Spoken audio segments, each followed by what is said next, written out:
In a recent communication related to the disposition of the COVID-19 victims, it was highly recommended by the U.S.-based National Funeral Directors Association, whose guideline we follow here in the Bahamas. It is their position that we should offer cremation as the safest way of disposition versus embalming. In a recent statement, the Minister of Health, Dr. Dwayne Sands, has stated that there is no reason why embalmment can't take place. Well, embalmment can be done, but here are the reasons why it should not be done at this time as it relates to the mystery surrounding the COVID-19 victims.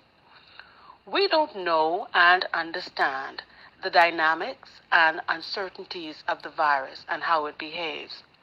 The Center for the Disease Control is still recommending the safest practices involving the care and handling of these cases. As embalmers, during our preparation process, we are in very close proximity to these bodies, which exposes us to the unknown. We are at serious risk.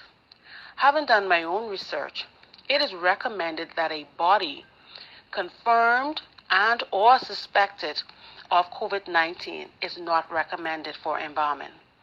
Researchers have said initially that the virus thrives at its best in a cooler temperature and can last up to 28 hours in your refrigerator. Could you imagine placing a body in a morgue for a few days?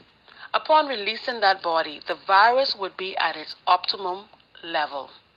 As funeral directors, not only would we be exposing ourselves, but also our staff, families, and the general public, which is highly irresponsible. I would imagine that as the Minister of Health for the nation, he would want the best and safest method of disposition that can further eliminate any possibilities of the virus spreading. We know the best of the best have succumbed to this virus.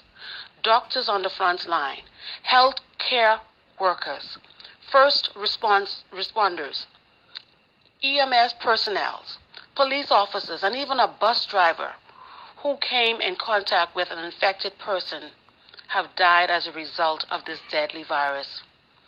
I would like to pose a question to Dr. Sands. Would you knowingly expose yourself to a COVID-19 victim?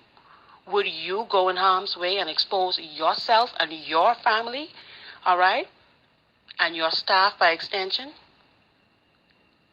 So therefore, in my opinion, to err on the side of caution, not to put our staff, families, and the general public at risk, and to avoid any further spread of this deadly virus, I highly recommend the safest method at this time, without any doubt, is cremation.